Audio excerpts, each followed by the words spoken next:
Yo, welcome back to All the Flank. It's been too damn long, man. We're finally here. You didn't know who I am. I feel bad for you. I'm your boy Velly. I'm the host of the show. But my right-hand man, Colin, let everybody know who you are. It's Colin Clarke, aka the best dressed man in Gears of War, and I'm gonna go ahead and say, Vel, it's back. It's better than ever. It's on the flank. It's a pleasure to be back here with you. But I think I have a little itch that we might have a special guest in between us.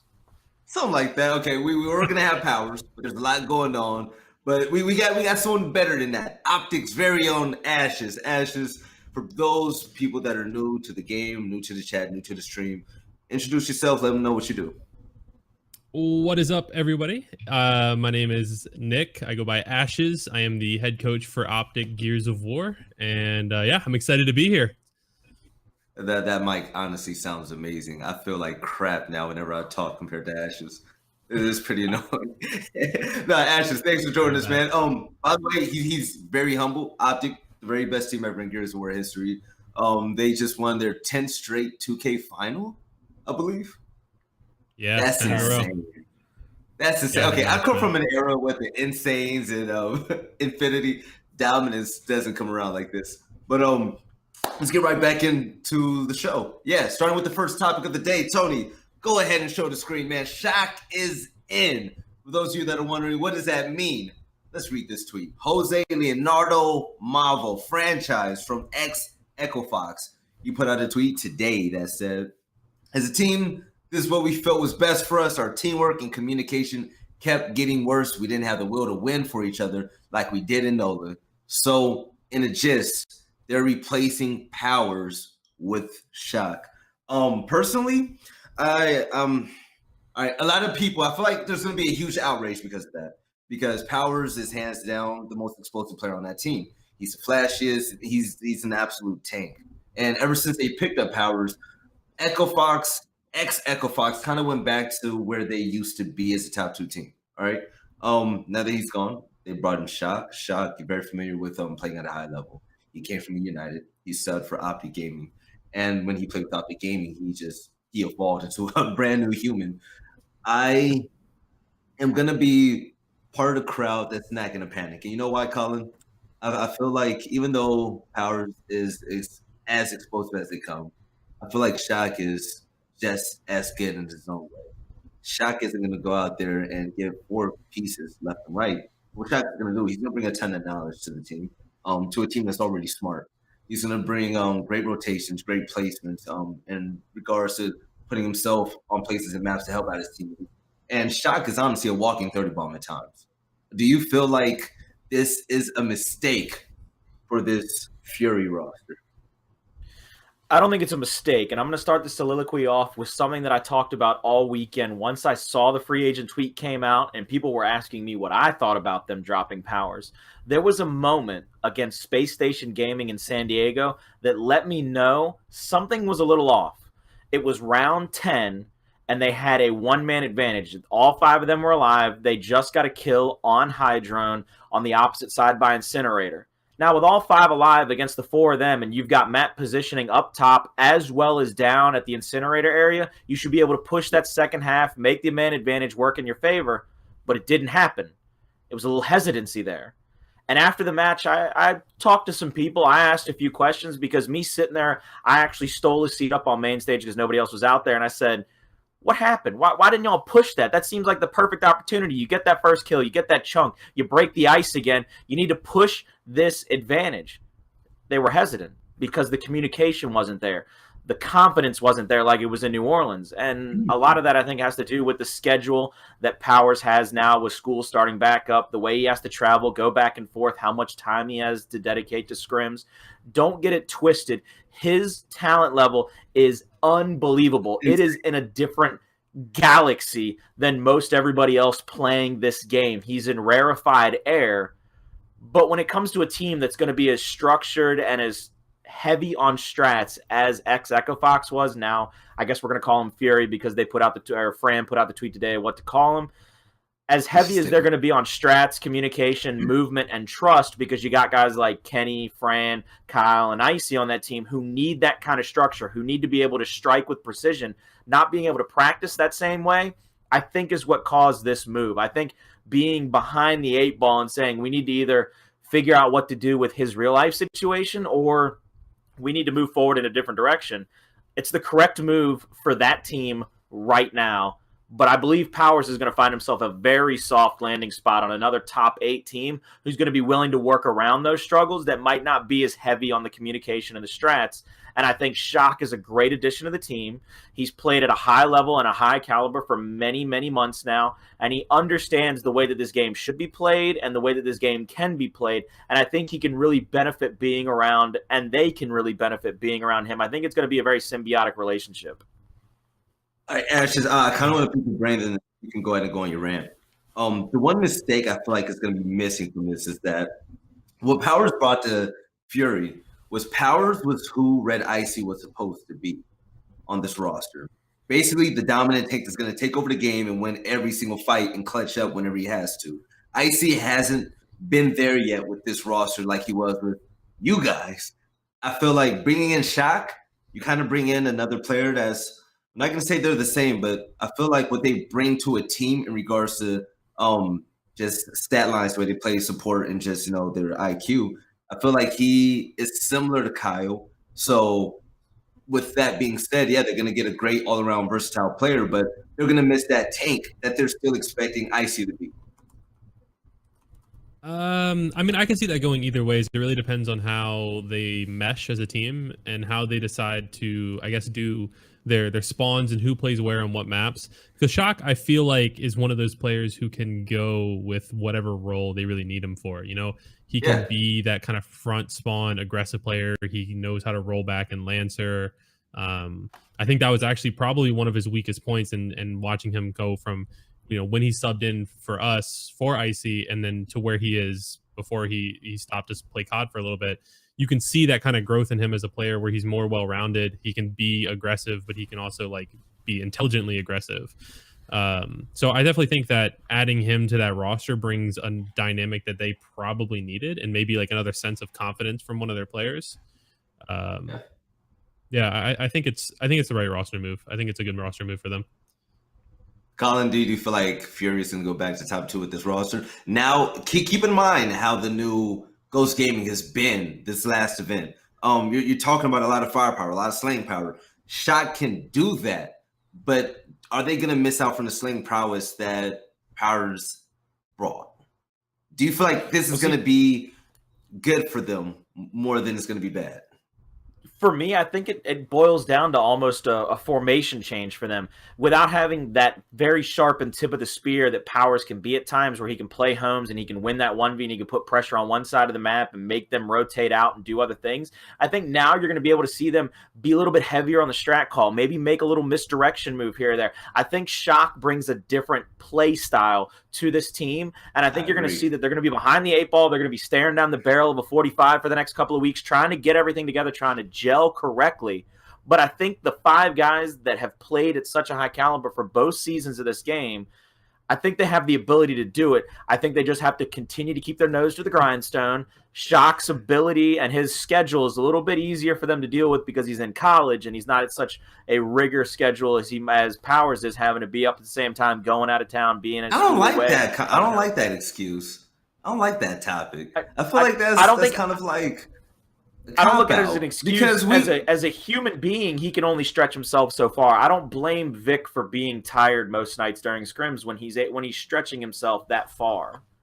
Okay. I mean, to be fair though, back in UE when we won season 1, Billy and Gilbert were both in high school, and Brian. So hello, that's what I'm saying. That's a terrible excuse. Yeah. I don't think it can be used as an excuse. I get it. You can only do so much. There's only so many hours in the day, and he's probably tired when he gets on for scrims, but it's doable. I mean, as proven by 3 human beings at the time. Lava, I don't think was in high school, so yeah, 3. Well, see, I look at it differently because it's the 3 of them that all have the same situational parameters, whereas now it's 1 guy and 4 others that have different situational parameters. The 3 of them understood their situation, whereas this time it's the odd man out being in a specific situation. Are you willing to make the sacrifice to accommodate one person? I'm not using it as an excuse for him to be able to be out. I'm looking for as a reasoning for the other 4 to make this decision. Wait. Shaq is in college, by the way. So we're talking about school and timing. Hello. Shaq is literally in college. And I'm sorry, but when you're in high school, you're in school from what, 7 to 3, whatever? Shaq is going to have to study for midterms, finals. He's going to have sleepless nights of studying now, that added stress. Shaq is a very bright individual. So these classes aren't going to be basic. You know what I'm saying? Shaq is a smart guy. So with that being said, in regards to timing and making a schedule, you got to take a look at everybody else on the team and say, you know what? Yeah, we have a young gunner on our team that's going to be the future of Gears of War. Let's work around him. But at the end of the day, I'm not mad at this change. Like I said before, I'm not going to panic. I saw a lot of hate towards Fury, and I sat there because I know these players inside and out. And I feel like this is going to be so much better for Kenny and Icy, because we haven't seen the best of them yet at all. And maybe with this team change, it's going to make Icy be more comfortable in his positions. It's going to have Franchise be more Franchise has been playing lights out, by the way. But these sometimes a breath of fresh air is a good thing. I think what you just said really hits that team on the head, or like the nail on the head for that team. They need to be comfortable in their positions and comfortable with the people around them. And I don't think they are. I think I've said this. No, you can see it in Icy's play. Just, people are saying like, oh, he fell off after he dropped or he left OpTic. Like, no, look how he came out of spawn and the confidence he could come out of spawn with, knowing who was around him when he was on our team. And now look at that with Visser, where he's got to work with a new player who's like the up and coming talent, but doesn't know everything. And, adjusting, there's not that same level of comfort. And so you're not going to see that same level of Kenny, Fran probably too, like, and having a new roster like that and trying to make things work is going to be difficult on everybody. So I think with this, where he's more confident, that Shock will like probably make the right decision and go to the right place at the right time. And there's probably less worrying about like, where his PowerZ going to be. Not saying that PowerZ is bad or puts himself in dumb spots, but I think it's more probably stress-free situation for the other. You'll see a stronger roster come out of it, opinion. Yeah, but enough about Shock. Let's talk about PowerZ, man. PowerZ now a free agent. There's a big question about where he's going to go. Me personally, a place I would love for him to go. And it might not sound so stupid after all. I feel like being comfortable is key to being victorious in any video game. You're going to have to be comfortable with the people around you. Imagine PowerZ playing with the guys from Nimbus. Hear me out. Imagine PowerZ playing with the guys from Nimbus. The way that they got rid of Tidy? Is that what you're suggesting? I like handles. I like everybody on the team. But just imagine PowerZ with those young guns and just him being able to spread the knowledge that he learned playing with the top team. But just a young and wild. I feel like that would be the most fun team to ever watch in Gears of War next to Ghost Gaming. But where do you think he would be a great fit, Ash? Well, I mean, I think him going to Nimbus makes sense. I mean, he's got friendships and relationships with all those players. He's got a similar kind of approach to the game as those players. Like, they're all young guns, like you said. They can run around and just kind of do their thing. They can slay. They can destroy everybody. Yeah. So, like, I feel like a team like that, you're not going to match up well against them in just like straight up fights. You'd have to like rely on team play. And if they have better chemistry, maybe that comes into play as well. I think Nimbus would be a good fit for him. I don't know how many other top teams he would fit well on. I don't see him going to Ghost Gaming at all. That team is set in stone. Then you have the likes of Reciprocity, which can be a realistic scenario because you take a look at Pale and PowerZ. Pale and PowerZ actually came up together. Pale was the one that landed on a pro team first because he was old enough. PowerZ was left behind, but if you brought that factor on the Reciprocity, you would have a lot more firepower. Question is, who are you really going to drop? I feel like Reciprocity is a perfect make right now. I wouldn't want to drop anybody, so I don't see that being realistic either. Yeah, so I don't Colin, think there's anybody on that roster. If you like in a fantasy world, Colin, and you were a GM or you were PowerZ manager, what team would you make your pitch to and why? If I'm PowerZ or if I'm a GM of a team going after PowerZ, if you're the manager of PowerZ and you were to put him on a team, what team would you pitch to get him on it? if I am Powers' agent and I'm going out and I'm trying to get him the best possible situation, I want to go, and it's going to sound crazy to a lot of people in chat. I'm going to go after the top dogs that need what I'm going to say the dynamite. Reciprocity and Rise. Reciprocity would have to look at losing a support player, because even though Pell and Powers play a lot of the same, they came up the same. Pell is almost irreplaceable. Lava on that team is irreplaceable. Everybody doubted Soto, and he showed out last tournament in San Diego, especially on Sunday. So it's one of those things where you have to figure out who you might give up, but then you let that team sort that out. You go as his agent and say, I have one of the best slayers in the game. He played with a top 2 team in New Orleans and then played with a top 4 team in San Diego. They lost to Space Station, who lost to Ghost, who then lost to OpTic. So you know that he's got the it factor. He's got the ability. He's got the thing that you need, which is the ability to go in and take anybody out. But with the positioning he played, and this is going to sound terrible because I love this man as a human being. I love him with all I can because he and I had about a 2-hour conversation. I'm going after Rise, and I'm going to see if they're willing to give up Drix. Drix is an amazing home hill player, but you don't want to give up but you don't want to pass up a player like Powers who can play that position. But you have Jerp. See, that was okay. So I see in the chat, who said it? NOG Supremacy. He says Rise, Benda, and WTF. No. This is the best Rise that we've ever seen yet. And actually, last event was Rise's best event, in my opinion, because we really saw what they were capable of when they're all shooting on all cylinders. Their last game before they got knocked into the losers bracket was actually Flames. They were really, really good. I really like Detox. I really like what Vexies brings to the table, and I really like Jerp. The one thing that was weird on that team was how you had 2 similar players. Yeah, Drix and Jerp. And I always said, I don't know how that's ever going to work. And I don't think they'll ever get over the hump by having both of them on the same team.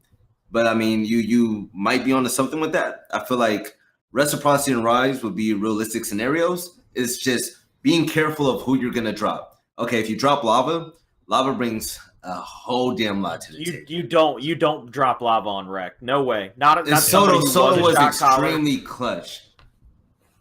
Soto and Sam were honestly the biggest eye openers on that team. If it's not Sam, I'm gonna say Soto was the second best on that roster. No shade to anybody else, but Soto really pulled up. When you take a look at Rise, you're not gonna replace Zerp. You're not gonna replace Chirp. Better not replace Chirp. Who are you really gonna replace? If you want to even look at Drix, you're gonna have to really, you have to tread lightly. Because Drix has been the hard soul of that team. That's a Michael Jackson moment for that team, is looking themselves in the mirror and say, who is it that we can replace that what we'll lose will not outweigh what we'll gain. And you said it's going to change the dynamic completely. It will, no matter who he drops, whichever team ends up dropping somebody to get Powers, or if Powers has to start from the bottom and work his way back up. I think if he ends up going to Nimbus, that team becomes the unorthodox church of Powers. It's the 4 other guys following Powers and seeing what they can do, where they just are in everybody's face every second and there's no slowdown time. That would work well against most other teams except OpTic Gaming, who has proven when it comes to chaos they can control it, so being in their face might not be their best bet. If he goes over to Rise, I say Drix just because he kind of played the similar role as Drix, going that home hill route for Echo Fox the last month and a half in a lot of scrims and a lot of tournaments and a lot of situations. But he could also, you said don't you dare lose Jerp. What would you do if they did take Jerp out and they put him in as the tip of the spear and said, what, Zerp? Go ahead, Zerp. Fall back a little bit. Avexi's fall back a little bit. Play a little bit more support and let this spearhead go right into every fight first and foremost. If you're going to keep Drix around, who is somebody who has been a long-standing stout for that team, a veteran, then you've got to look at Jerp. Even though they made the move to get Jerp, that's the next best possible player that they could lose on that team, in my opinion. You're going to have to look yourself in the mirror, because it's a terrible, terrible decision you're faced with. But you have to make this decision. If you want a player that is as explosive and as good as Powers, you're going to have to give up something great. Nobody's saying that any of these 5 guys aren't worth the roster spot they're on. What we're saying is who would you give up to get somebody possibly better? It's PowerZ. It's PowerZ. You have to do it at this point. I don't know, because I feel like it depends on what PowerZ you get, because PowerZ is one of those players right now where he's either the greatest player in the 10-man lobby, or he's just a face that my teammates are going to kill. So it's like you have to like if you can improve that baseline that PowerZ has, and he can replace pretty much anybody on either of those rosters, because we've seen like what he can do. It's just not consistently there. And the other issue is you haven't seen him in any kind of front spawn spots. He was playing home hills for Echo Fox at most of New Orleans and I think most of San Diego. And I know they were scrimming a little bit with him playing some front spawn or maybe like second or third spawn, but he's been consistently like that home hill player. So, and he's been doing well in the 1v1s. I know he gives like Alex a run for his money sometimes. So like, would you put him in that spearhead spot, or would you throw him on Holmes and let him do his thing and then figure out how you're going to play the rest of the map? And the scary thing is, I feel like if you put a player like PowerZ on the team, you're gonna stray away from what made your team great in the first place. I saw in the chat NOG Supremacy. I would love to have you call in so we could just debate. Ashes, I want you to fill in after me, because I know that you see these type of comments all the time. He says, "Come on, man, you either have it or you don't. It's been 2 years. Most of these teams, will never win in Gears 4." I don't think people actually realize how hard it is to get top 6 in a competitive video game.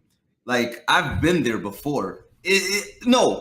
I'm being dead serious. I don't think people realize how hard it is to place top 6 or top 8 in a competitive video game where people travel from all over the world and they're playing in this 5v5 game type.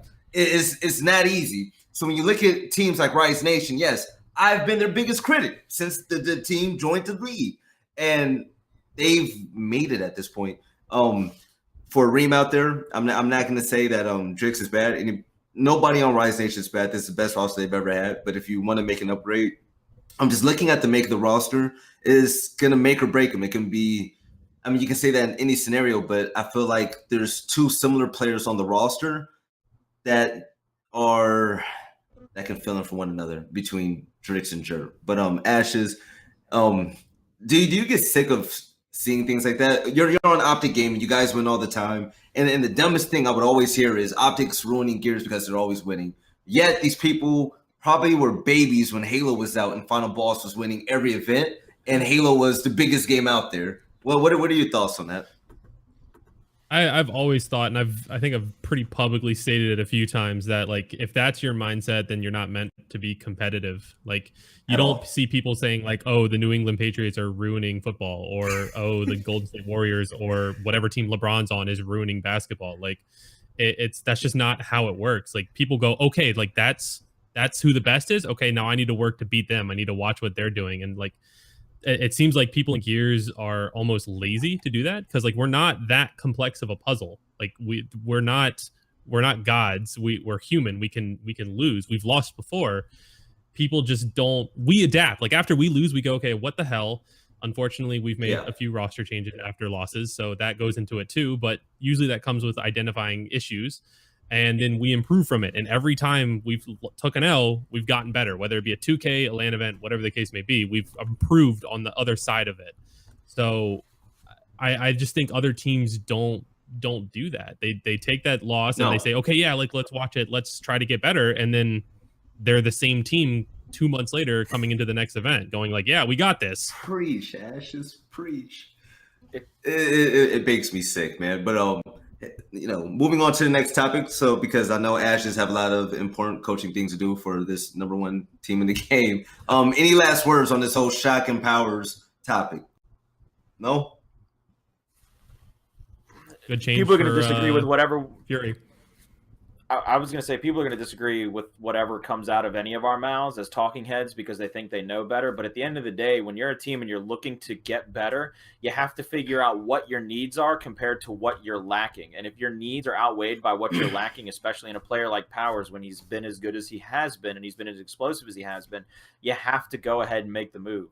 No one's saying that any one of these players is the reason that team keeps losing, because on any given Sunday, anybody can beat anybody. But at the timing right now, figure out what you need. And if you're looking at yourself and you say, I need somebody who could go out and drop a bomb on a different team, you've got PowerZ in the wings. I completely agree with you guys. Great points. Well, moving on to the last, guys, I just found out what LCQ meant today, right before the stream started.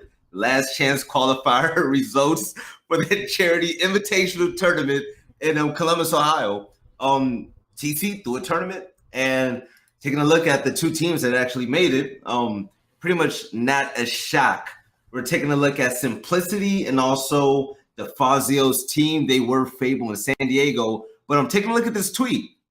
4 spots remain. 4 spots are already taken. I'm just going to go on a limb and assume that the 2 North American teams are going to be Fury and OpTic. The Latin American team is going to definitely be the one and only OpTic Mexico, and in Space Station Gaming. So I can't see a scenario where Ghost Gaming is chosen over Fury.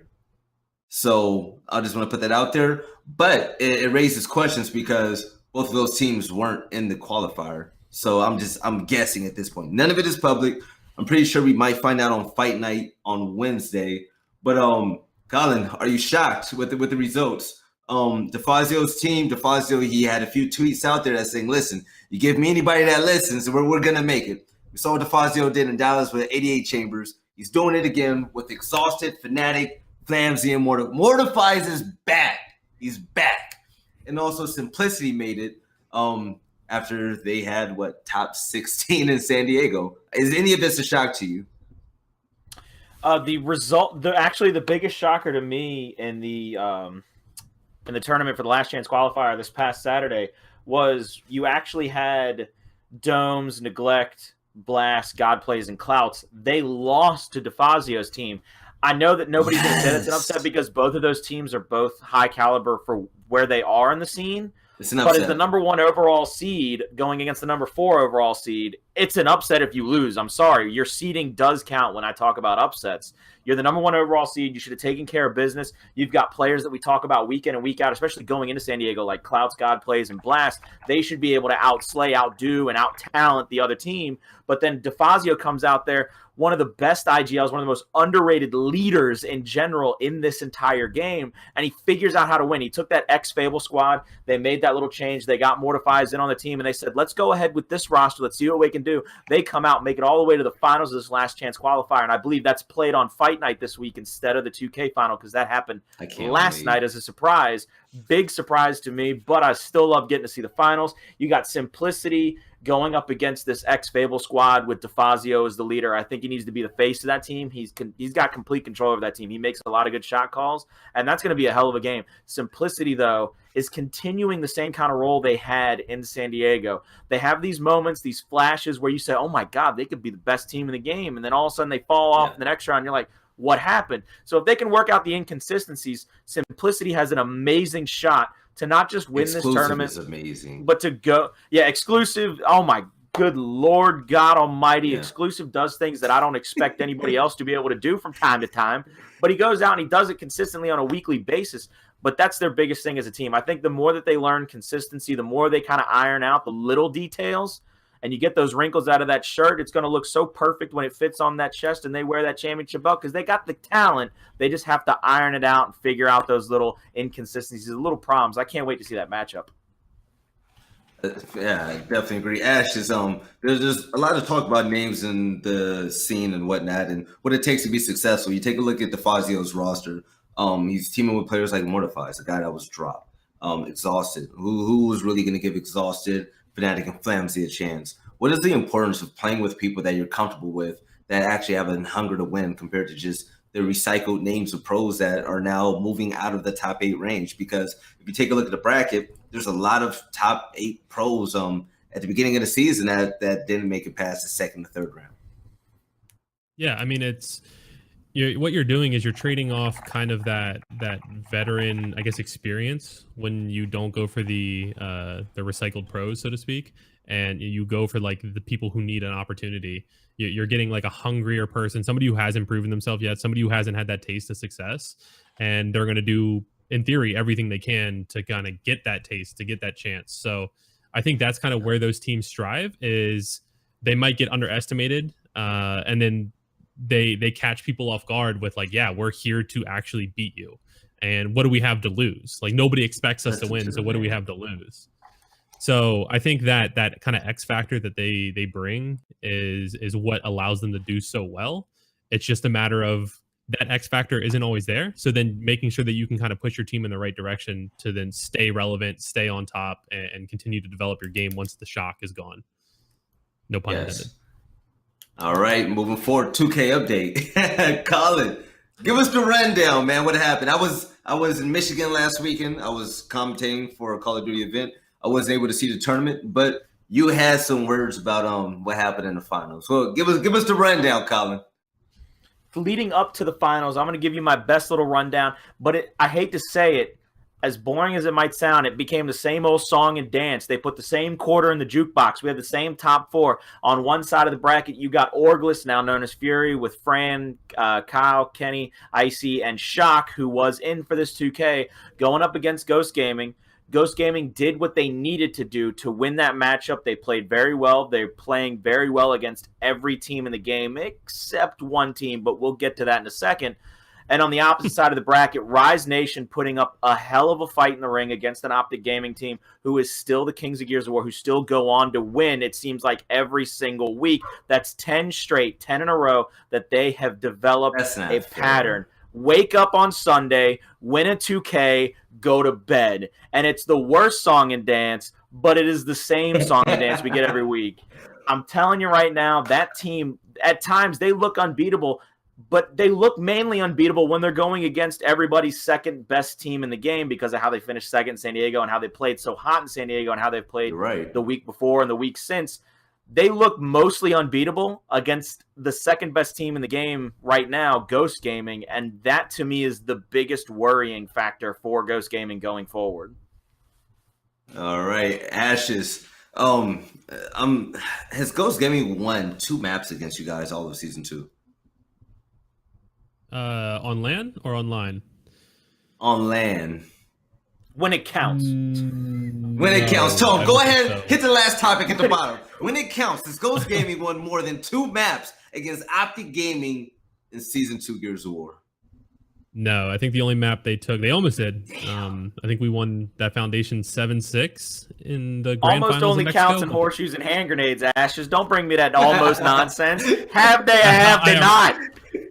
Ironically, they lost because of a instant grenade. But yeah, they won that one map against us. I think it was Dam in Mexico in the winners finals, because that was when Rushy's like got up and was pointing to the back of his jersey, and then Gilbert got pissed off and said, "I beat you 9 times" or whatever. Yeah. So that's pretty insane. They haven't. I do want to make sure it's clear though, because it happens to us. It happened to us after New Orleans. We came back. We didn't scrim because everyone was on vacation doing their thing. We didn't scrim for like 2 weeks or 3 weeks. It happened to Fury or X Echo, whatever you want to call them, where they came back from an event, didn't scrim, and then they got beat up in the 2K. People always like jump on this bandwagon of like, oh my God, like they suck now. Like, what are they going to do? No one's going to touch OpTic. But like, Ghost has not been scrimming this week. So I do want to give I want to put that out there. Like, we won. It was very one-sided, but we've scrimmed a few times this week, mostly on the new maps, and they haven't scrimmed at all. So take that with a grain of salt. I think next week and the week after, it'll be much closer if we play them. Ashes, don't worry about Colin. Go ahead. Do your thing. Ashes, are you running for mayor in a town that's mainly made up of Ghost Gaming fans? That was a very politically correct answer on your behalf. Because I'm sitting over here like, you're not scrimming after you got embarrassed in the finals to the point where OpTic wasn't even standing up talking trash. It was so mundane, so boring. They sat in their seats. I've never seen grand finals go that bad. That to me, when they come back and you say, to be fair, they're not scrimming, and I'm over here like, no, let's not be fair. They're not scrimming after getting beat down, after getting buried. I mean, they look like jobbers after that grand finals. I'm not agreeing with the fact that they're not scrimming. I'm just saying that, like, yeah, like why they weren't scrimming is I have no idea.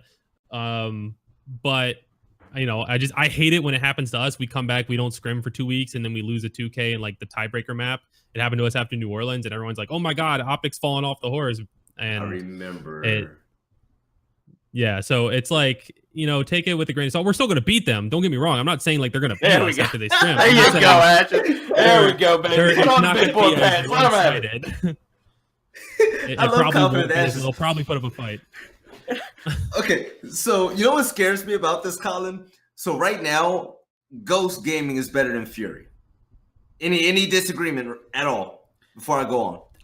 No, I go by results. I go by results. At this moment, Ghost is a better team because of their results, the way that their standings, they've beaten them, I think, 3 times in a row now. So I'm going to, even though with the change from PowerZ to Shock, I just go with results. I go with the facts of it's been 3 times. Right now, you have the upper hand. You are the better team. Yeah, for those of you in the chat, we're saying Fury because that's going to be, I believe, the name of the Echo Fox team. There was a poll on Twitter, franchise. He wanted to choose either Vision or Fury. Everybody's choosing Fury. But, it's scary now, Colin, because, in my opinion, the best team out there, the team out there that has the best chance to beat OpTic is Fury. Ghost Gaming, I don't think, can really beat OpTic Gaming. I want them to, but in my heart, in here, like I know they can't. And it's looking good for OpTic is what I'm trying to say, man. It's just scary because if Fury doesn't get any better with Shock, now they're gonna have to go against this Ghost Gaming roster. That's just it. They're gonna outslam every single time with Resic on that roster now. And with Fury not being able to reach OpTic Gaming, I feel like OpTic is going to close out this season pretty well, unless some type of implosion happens. Hey, Vel, actually, if you don't mind, I'm going to ask Ashes about this because it was a long time ago, and it was a quote he said, and I want to make sure I don't misquote him, and I want to see if he remembers what he said, because they were talking about the Ghost. Back at the time, it was Ghost, Echo, and OpTic, but he talked about it in the sense of, we match up better with Ghost. That's why we just beat them down every time. And Echo matches up better with us, which is why it's a closer game. It's a little harder fought. It's back and forth a little bit. But Ghost matches up better against Echo. Do you remember talking about it in that sense? Yeah, I mean, I think it's kind of like a like a triangle, like where there's like like rock paper scissors a little bit, where they might not beat you, but at least it's a fight. Yeah, I think that the way Ghost plays, it doesn't match up well against the way we play. I think we do kind of what they do, but better. And I think that when Echo or Orglis or Fury, whatever you want to call them, I think they have a much more organized play style. And that can work against us if like we're not in the zone. That's why you see like the matchups get closer when we play each other. And I think there's also extra rivalry there. I think the motives behind like Solars and Praise wanting to beat their old teammates, Kenny and Icy wanting to beat us, as they're used to be on our team. I think that kind of drives people to push themselves even harder. And you see like a stronger competition in that kind of matchup. And then when it comes to Ghost and Echo playing each other, it feels like a coin toss. Well, there's one team we haven't named yet that I really want to point out, by the way. If I want to take things back. Okay, we were talking about the North American teams. I honestly, in my heart and my mind, my whole body, I don't care. The one team that I feel like has the best chance out of every other team against OpTic Gaming is Space Station Gaming. I just feel like Space Station Gaming, once they get to a point to where they're absolutely better than Fury and they can take out Ghost Gaming, I feel like then OpTic is going to beat their match as long as Jack continues to progress with that roster. I don't agree. I'm biased. I'm biased. I'll admit. And Space Station's a great team, so I don't want to. I think the issue with Space Station is they're good on 2 maps, and once you get those 2 maps out of the way, which you really only have to play them on one of them, it's you're right. To win a best of 3. So like they're good on Forge Blitz, they're good on Dam. You ban one of those, you lose one of those, and you win the other 2, and that's the series. Holy shit! He's right. Unless that's insider information right there, ladies. That's insider information. And so unless they like improve their other maps, which they're not going to, like Harbor's their auto ban, which might change now that there's more maps added, and there's a new pick and ban process, but I don't know if that mindset will change for them. I don't know if like their skill level will improve on the other maps to a point where they're going to be consistently top 2. And that's like why the time that you're we the lost best to them, coach of the game on the best team. Well, no, like the time that we lost to them and we took 4th, we messed up the pick. I messed up the pick and ban, and we didn't play well. So like we got beat by them pretty convincingly. But the other times, like in San Diego when we played them, we banned Forge, we played them on Dam and took the L, and then we beat them the other 2 maps. And realistically, Dam, we're pretty confident that if we work on our Dam, we can eventually beat them on it. It's just like for some reason they don't take damage on that. They're crazy on Dam. They're crazy on Dam. It's just weird. They just play it weird, and I can't figure it out. No, you're absolutely right. Every time Play it PlayStation weird. Gaming faces off against OpTic, they always win on one of those 2 maps. But then they go to the tiebreaker, and then it's not there. It's not there. Ashes with the intel. Damn. Ashes, was that in your dual disc? I never thought is that about something that. Did you have that was that in your side deck on your dual disc? Is that was it placed as one of your trap cards that you didn't tell anybody about? Yeah, that was my trap. Like you picked Dam, you've activated my trap card. I win the next 2. That's right. Oh. Boom.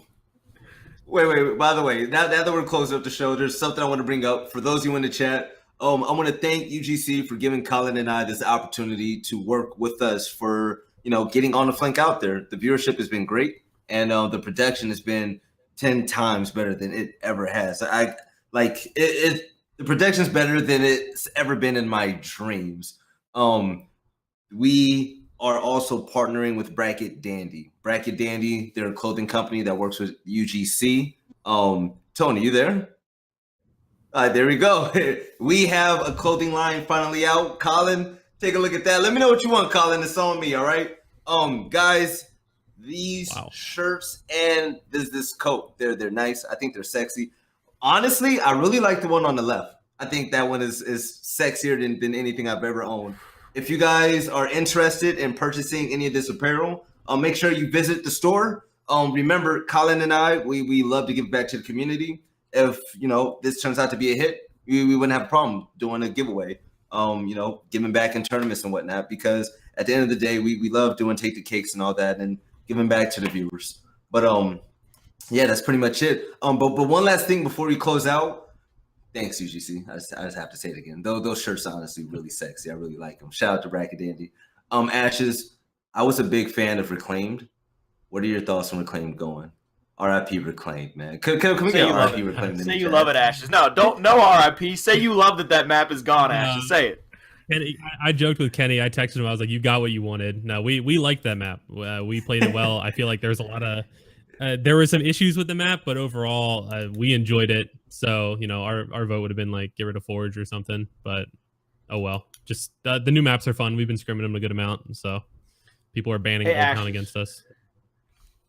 You know why people are banning Old Town? Because whenever y'all play on the top half of that map, the top side of that map, have you ever felt what it feels like to have an avalanche coming down on top of y'all when y'all got top side of the map on the second half and the home hills are on those 2 side spots? That's the worst case scenario for any team that y'all got altitude advantage. You're shooting down on people. That was I watched yesterday. I think it was y'all play. I don't remember what round it was in the 2K. I'm trying to remember what round it was. But I swear, Mental started laughing at one point because y'all were living on home hills, and they're coming out of spawn with spawn protection on. They said, "Oh, I need to back up one more step." And then he got another chunk. And he backed up one more step and got another chunk. I said, "It's ridiculous. This Old Town map is going to be hell on people. It's going to break backs. Yeah. It's going to break bank accounts." Yeah, the new maps are fun. We're still kind of ironing out like how we want to play them and the pacing of them and things like that. We haven't even gotten into like running like trick strats or stuff like that. But I'm excited to have like new stuff to do, like new content for me to like kind of digest, break down for the players to kind of take in and explore. It's a lot of fun. I'm glad they made a change, even though I miss Reclaimed. Oh, I miss it so bad already, man. All right, but ladies and gentlemen, I want to thank you guys from tuning into the chat. We hit over 220 viewers so far this stream. Great numbers for hosting the show on the new channel. But closing thoughts, Colin, Ashes, do you think? Ashes after you. You're our guest, sir. Yeah. So thank you for having me on. I appreciate it. I appreciate everyone who's tuned in and supported Velly and Colin with their show. The new merch looks awesome. So we're going to talk about how to compensate me with one of those shirts. Yeah, it's been fun. I'm sorry that I'm not PowerZ P2 Nation, but hopefully you found this show entertaining and enjoyed it. But yeah, I got to get back to scrims and watch my team do work. So thank you guys. Thank you, Ashes. Colin, what you got to say, baby? Thank you, UGC, for letting us be a part of this project, helping Velly and I out. Velly, as always, thank you for having me on, having me be here, trying to do my best to make all of us look good. I'm trying my damnedest out here.